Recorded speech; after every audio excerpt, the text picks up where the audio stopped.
You're listening to Systemic Era Podcast. The failure was designed. Trump left genuinely shocked by an enemy he can't pay off, conservative, based on an article by Thomas Kika. Trump's war, Trump's delusion, the source of the mess. The reporting centers on a simple fact dressed up as strategic drama. Trump is stuck in a widening war in Iran and cannot force an exit on his terms.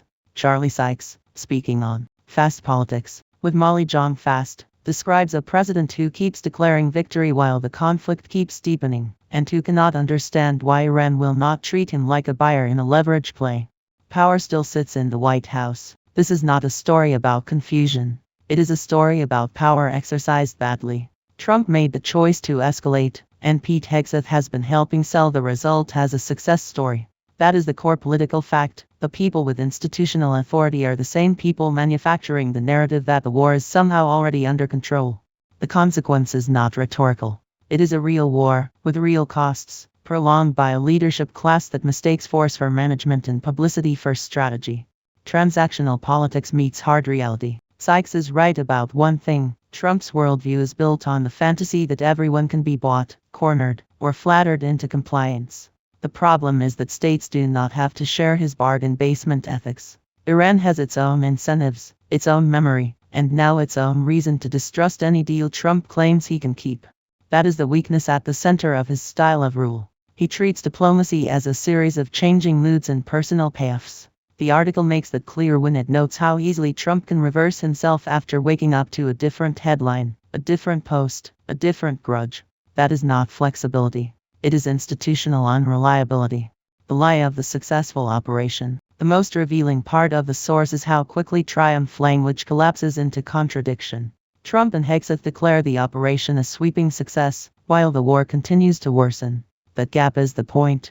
The administration is not merely mistaken. It is working to detach public language from public reality. That is how political damage gets laundered. The people responsible insist the mission is over even as the consequences keep unfolding. The confusion is not accidental. It is a shield. Misdirection is governance. The source also shows how blame gets pushed downward and outward. Trump is presented as trapped, as if he were a spectator to his own escalation. He is not. He made the decision, set the tone, and built the incentives.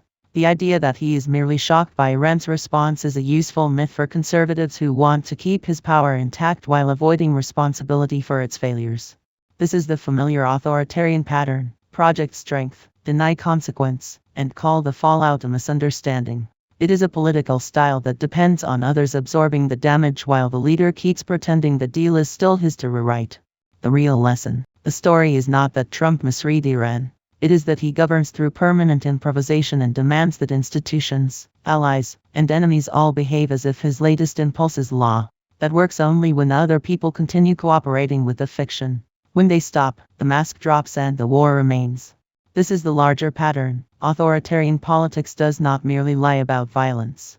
It normalizes violence as a negotiating tactic, then acts surprised when the world refuses to reward it. You've been listening to Systemic Error.